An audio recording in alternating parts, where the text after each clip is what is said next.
네, 파미데일리 구독자 여러분 안녕하세요. 이데일리에서 제약바이오를 취재하고 있는 김진호라고 합니다.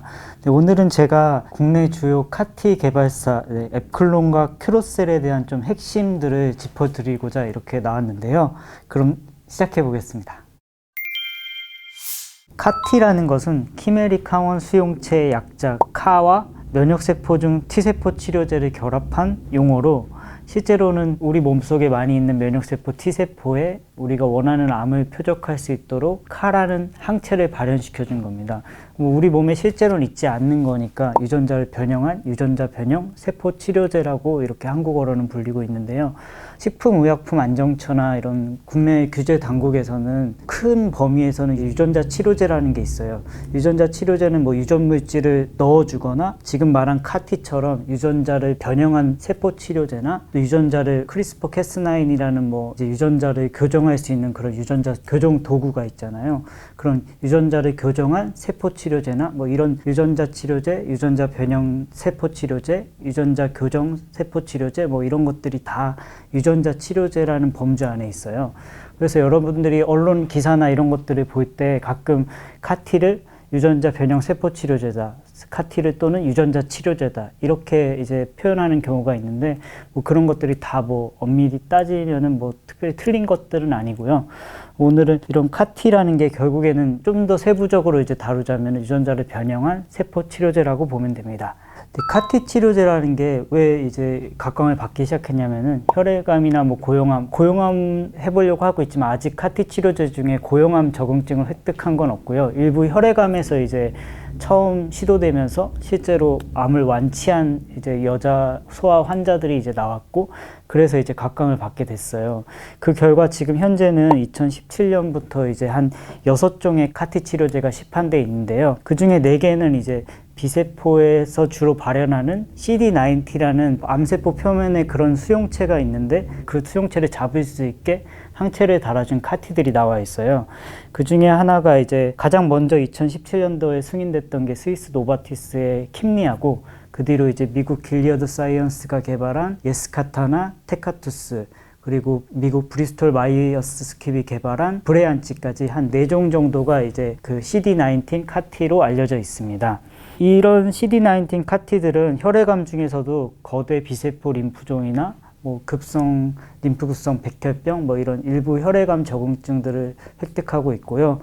지금 말한 4종은 CD19 카티였고, 그 외에 이제 비세포 성숙 항원이라는 또 이제 비세포에 있는 또 다른 항원을 타깃하는 카티들이 있는데요. 이 항원이 주로 많이 발현된 암세포는 다발성 골수종을 이제 일으킨다고 알고 있어요. 그래서 나머지 2종인 이제 브리스톨 마이어스 스킵의 아벡마나 중국 레전드 바이오텍이랑 미국 얀센이 같이 개발한 카빅티라는 이 2종의 카티는 다발성 골수종 치료제로 이제 승인돼 있습니다. 이 6가지 종류의 이제 카티가 있고, 가장 시장을 선도하고 있는 거는 미국 길리어드 사이언스의 예스카타예요. 아까 방금 전에 제가 말씀드렸듯이 이제 가장 먼저 승인된 거는 킴리아였는데, 예스카타가 조금 더 큰 시장을 이제 형성하면서 선두로 치고 나가고 있습니다. 좀 그 이유는 카티들이 모든 암세포 환자한테 바로 쓰는 건 아니고, 기존에 있던 치료제들을 한두 번 쓰고 3차 치료제로 처음에 이제 승인이 됐어요. 1차, 2차 치료제를 쓰고 나서 3차 단계에서 이제 시도할 수 있는 치료제였던 거예요.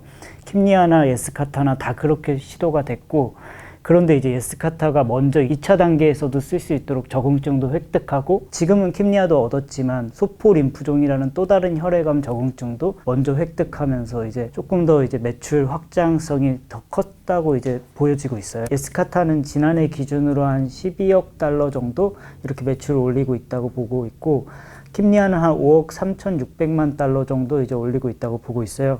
킴리아나 예스카타 이외 나머지 카티들은 좀 2020년대 이후에 됐고, 아까 말씀드린 이제 다발성 골수종 대상 아벡마나 카빅티는 나온 지가 1, 2년 정도 됐어요. 이제 2021년, 2022년에 각각 승인이 됐거든요.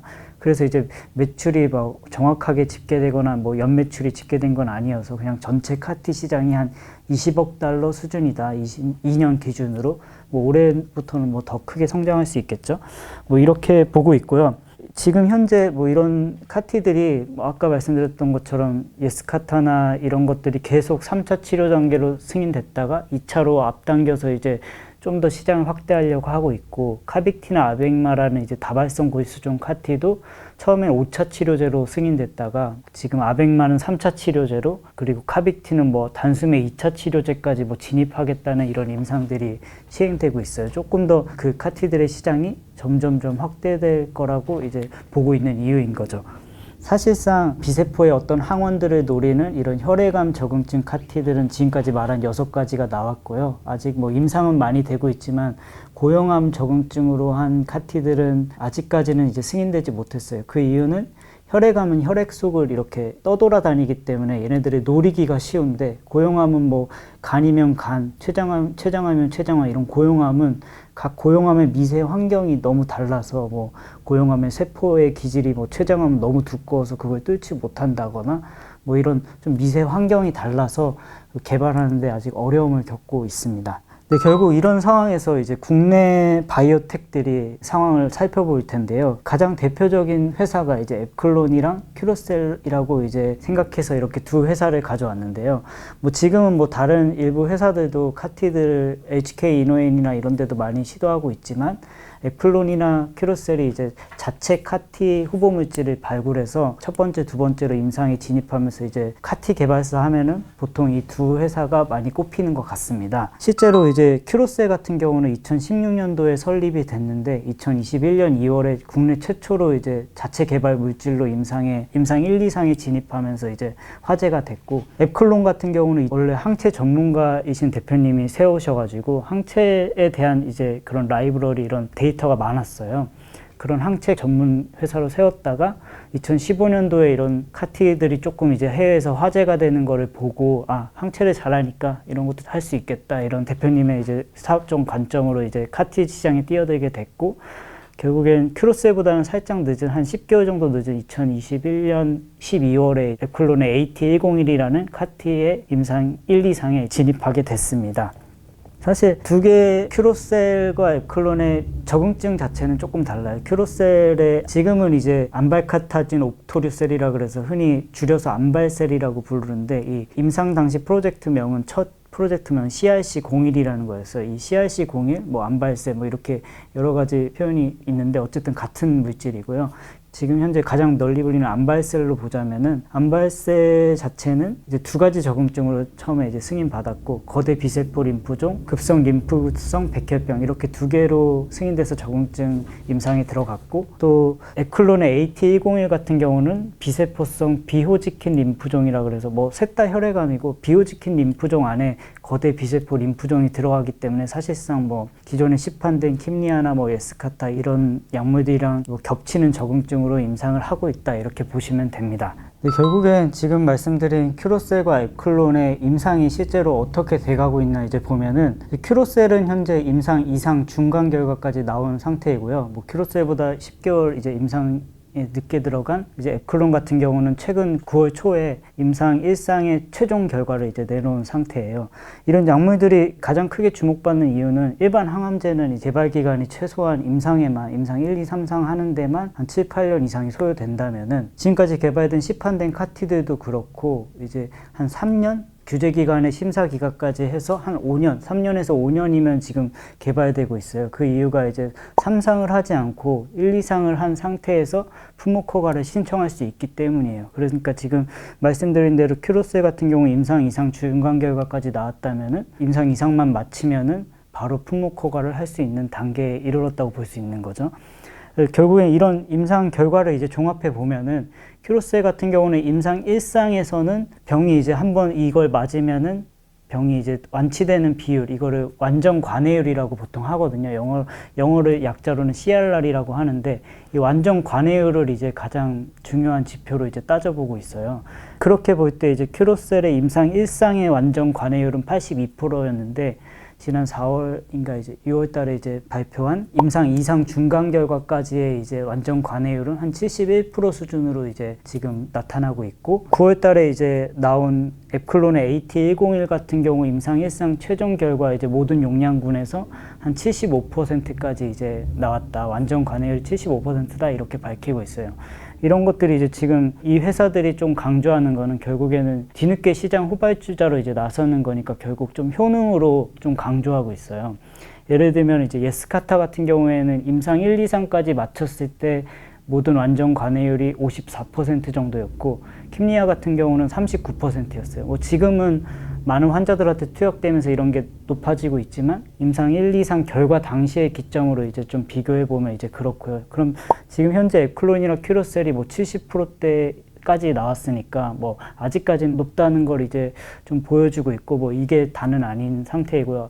결국엔 이상까지 이제 추가 환자 투약했을 때 얼마나 많이 이제 에스카타나 킴리아 대비 높게 이런 그 완전 관해율 수치를 유지하느냐가 이제 관건이고요. 그럼에도 아무리 이렇게 효능이 많이 나온다고 해도 뭐 효능은 지금까지는 높게 나온 게 결국에는 장점이 되겠죠. 그런데 이제 효능이 아무리 높더라도 초반에 제가 말씀드렸듯이 예스카타는 이미 유럽이나 미국에서 3차 치료제가 아닌 2차 치료제 단계에서도 쓸 수 있고 다른 약물들보다 소포 림프종 같은 뭐 새로운 혈액암 적응증도 획득하고 있고 지금 현재 큐로셀의 암발셀이나 에클론의 AT101 모두 다 3차 치료 단계에서 이제 거세 비세포 림프종이나 비오지킨 림프종에 쓰는 거기 때문에 이런 적응증의 치료 단계나 적응증 수나 뭐 각국에서 이제 더 출시된 출시국이나 이런 거에서 이제 당연히 후발주자로서 좀 밀릴 수밖에 없다. 결국엔 이거를 효능으로 좀 따라잡으려고 하고 있다. 이렇게 보시면 됩니다. 네, 그럼 결국에 이런 임상 결과는 이제 지켜본다고 하고 이런 임상이 다 순항했을 때, 다 뭐 원하는 효능이 나왔을 때 이런 회사들은 언제쯤 품목 허가를 이제 가능할 거로 이제 보고 있냐 이런 걸 이제 따져보면은 큐로셀 같은 경우는 큐로셀의 암발셀은 이제 2가지 적응증으로 임상이 되고 있는데 방금 지금까지 말한 임상 이상 중간 결과가 나온 큐로셀의 그 결과는 거대 비세포 림프종 환자를 대상으로 한 결과고요. 또 큐로셀의 암발셀의 이제 2번째 적응증인 급성 림프구성 백혈병은 아직 이제 일상의 투약이 이제 막 이루어지고 있는 상황이어서 큐로셀은 이제 내년에 거대 비세포 림프종 적응증을 대상으로 이거를 품목 허가 받겠다 이렇게 하고 있고 그리고 에클론 같은 경우는 아직 조금 늦어서 그래도 좀 빠르게 진행된다면 2024년에서 2025년 사이에 이런 품목 허가를 얻어내겠다 하고 있습니다. 결국에는 두 회사가 이제 1, 2년 안에 카티 시장에 진입하는 걸 목적으로 하고 있고 이게 다 국내 임상이기 때문에 우선은 국내에 출시되는 거고 국내에는 제가 말씀드린 매출도 가장 높은 예스카타가 아직 들어오지 않았어요. 국내에는 카티 중에서는 킴리아만 들어와 있고 킴리아가 이제 급여에도 돼가지고 킴리아가 한 600만 원 정도면은 이제 맞을 수 있다고 하더라고요. 급여가 되면은. 결국엔 킴리아는 아직도 3차 치료제에 머물러 있기 때문에 뭐 해당 적응증으로 승인만 된다면은 국내 개발사들이 효능을 앞세워서 조금 국내 시장에서는 유리하지 않을까 이런 관측을 하고 있습니다. 뭐 하지만 그것도 어쨌든 어디까지나 이제 후발주자로서 계속 시장 전략을 짜고 있고요. 신약을 개발해서 국내만 한다면 좀 아쉽기 때문에 결국에는 이 회사들도 해외 시장으로 타깃을 할 수밖에 없어요. 그런 관점에서 큐로셀이랑 에클론은 조금 차이가 나게 됩니다.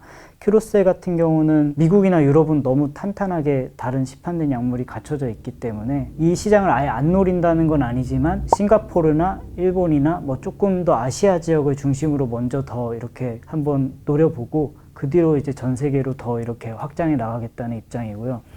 지금 말씀드린 이제 에클론의 AT101 같은 경우는 허가된다면은 일단 미국을 최우선해서 다시 미국 시장 진출을 이제 노린다고 하더라고요. 그 이유는 이제 보통의 일반적인 약물은 우리나라에서 임상을 한 거 가지고 미국에서 임상을 그 데이터를 잘 인정해주지 않습니다. 이제 우리나라에서 1상을 했어도 미국 가서는 다시 1상을 해야 되는 거죠. 근데 에클론 같은 경우는 이제 1상 없이 2상을 바로 해서 미국 시장에 진출한다 이런 건데요. 그 이유가 이제 카티 치료제가 조금 특이하게 뭐 신약이기도 하고 예를 들면 아까 이제 초반에 말씀드렸던 것 중에 기억이 나실지 모르겠는데 카비키라는 치료제는 중국 레전드 바이오텍이랑 미국 얀센이 같이 개발한 거예요. 결국엔 중국에서 중국 레전드 바이오텍이 발굴한 물질이고 중국에서 임상 1상이 진행됐던 걸 이제 얀센이 그거를 기술 이전해가지고 같이 마지막 개발을 한 거였거든요. 이런 느낌으로 이제 에클론 같은 경우도 일상 없이 미국에서 뭐 파트너를 찾든 뭐 혼자서 하든 뭐 그것까지는 아직 구체화되진 않았지만 이제 이런 식으로 좀 미국부터 먼저 가장 큰 주요 시장부터 노리겠다고 하고 있는 상태입니다.